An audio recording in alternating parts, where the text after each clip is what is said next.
From Queen Elizabeth II's treasure trove to the elegant wrists and necklines of Catherine, Princess of Wales, each piece tells a story. Ever wonder what it feels like to wear a choker once owned by Queen Mary? How do you top a wedding tiara loaned by the Queen herself? Or wearing 40 carats of diamonds once gifted by an heiress named Gravier? Let's open the royal vault together, because these gems are more than beautiful. We'll begin with one of the most iconic headpieces in royal history, the Cambridge Lover's Knot Tiara. This dazzling piece, crafted in 1914 for Queen Mary by Gerard, was inspired by an earlier tiara owned by her grandmother, Princess Augusta of Hesse. The tiara features 19 Baroque pearl drops suspended from diamond lovers' knots. After Queen Mary's passing, Queen Elizabeth II inherited the tiara and wore it several times in the 1950s, before moving on to other pieces, such as the Girls of Britain and Ireland tiara, which have since become her favorites. In 1981, the Queen reportedly loaned the Lover's Knot tiara to Princess Diana as a wedding gift. Diana opted instead to wear the Spencer tiara, a family heirloom, on her big day, but the Lover's Knot became one of her favorite pieces. Years after Diana's passing, Queen Elizabeth II quietly passed the tiara on to Catherine, who has worn it for major royal banquets and diplomatic receptions. Of course, the Lover's Knot tiara wasn't the only heirloom from Queen Mary to make headlines. The story continues with one of her most striking necklaces. Queen Mary's Diamond Choker. This arresting Art Deco choker, created by Gerard in 1921, is a masterpiece of geometric grandeur. Originally commissioned by Queen Mary, it was inherited by the Queen in 1953, but since she doesn't wear chokers, it remained unworn for decades. In 1981, the Queen gave Queen Mary's Art Deco emerald choker as a wedding gift, as a lifetime loan to Lady Diana Spencer. It famously appeared in 1985 on Princess Diana during her Australia tour, though cheekily worn as a headband.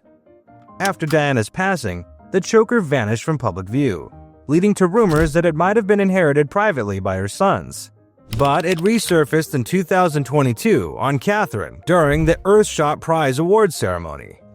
Royal jewels often reappear like stars after a long eclipse, and another, just as iconic, lit up a new chapter in royal history during a moment watched around the world. The Cartier Halo Tiara. The Cartier Halo Tiara was commissioned by King George VI in 1936 for his wife, Queen Elizabeth, the Queen Mother. This Art Deco masterpiece is a delicate garland of 739 brilliant cut diamonds and 149 batten-cut diamonds. It passed quietly through royal hands, gifted to Queen Elizabeth II on her 18th birthday, though she never wore it in public. Instead, she lent it generously, including to her younger sister, Princess Margaret, and later to Princess Anne. But the tiara shimmered into the global spotlight in 2011, perched gracefully on the head of Catherine Middleton as she stepped into history to marry Prince William. The tiara may have symbolized a fairy tale beginning, but Catherine's sparkle didn't stop there. Another masterpiece from the royal vault awaited her. The Nisam of Haididerbad necklace. The Nisam of Haididerbad necklace is one of the most dazzling treasures now worn by Catherine, Princess of Wales.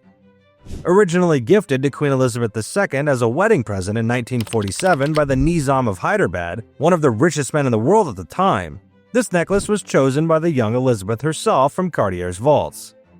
Crafted in the 1930s, the necklace features an opulent arrangement of over 50 diamonds in a floral design, anchored by a dramatic detachable double-drop pendant.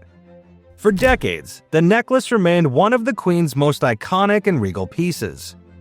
She has worn it for many of her official portraits, but in recent years, it found new life when Catherine began wearing it, most notably at a 2014 National Portrait Gallery gala. The necklace wasn't the only wedding gift from 1947 to find new life in Catherine's collection. Another treasured piece from that historic year? The Bahrain Pearl Drop Earrings. These elegant earrings are fragments of diplomacy and tradition, gifted in 1947 to the then Princess Elizabeth as a wedding present from the ruler of Bahrain. Crafted from a cache of pearls and diamonds, the design is both classic and regal.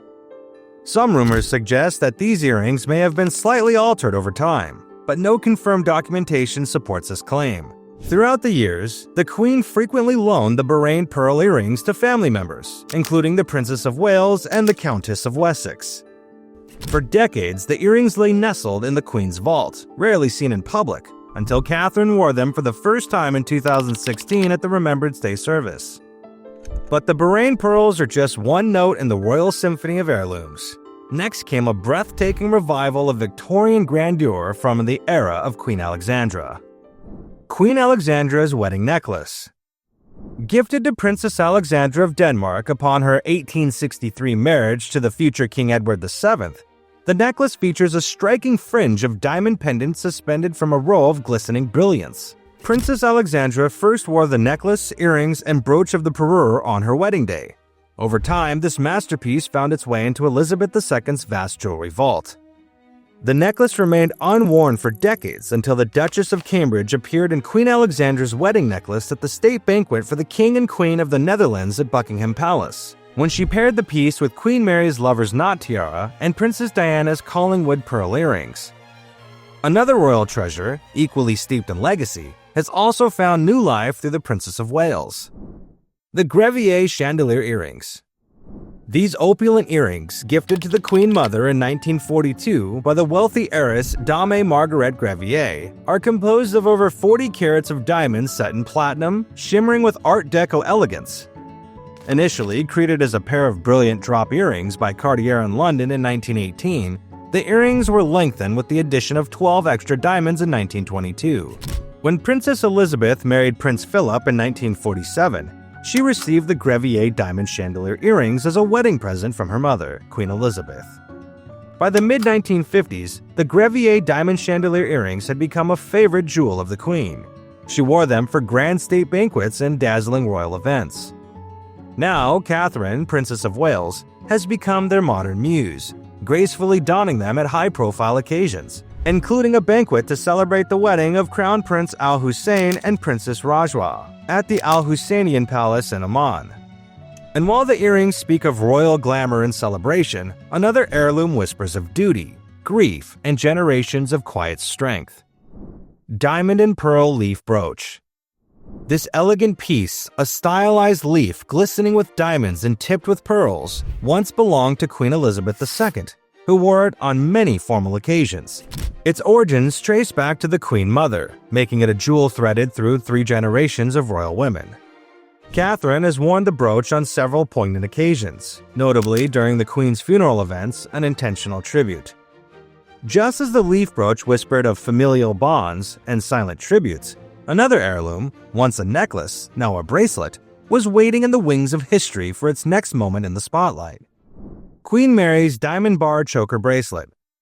Originally a flexible choker necklace worn by Queen Mary in the early 20th century, it was later transformed into a bracelet, a jewel reborn with regal versatility. The choker's design is rigid diamond-set bars linked with round stones. After Queen Mary's death in 1953, the diamond bar choker was not publicly seen again until 1975, when it was worn as a bracelet by the Queen Mother. After her death in 2002, the bracelet was inherited by the Queen, but remained unworn. In 2015, the Queen loaned the diamond choker bracelet to the Duchess of Cambridge, who first wore it with the lotus flower tiara and the Queen's wedding gift bracelet at the Chinese state banquet. So what's your favorite heirloom? The sparkling lover's knot tiara? The dramatic Queen Mary's choker that can moonlight as a bracelet? Or perhaps the delicate earrings that once dangled from a queen and now sparkle beneath Catherine's famous blowout? But wait, there's more where that came from. Stick around and check out our other videos. We're basically your sparkly backstage pass to the world of crowns, castles, and couture.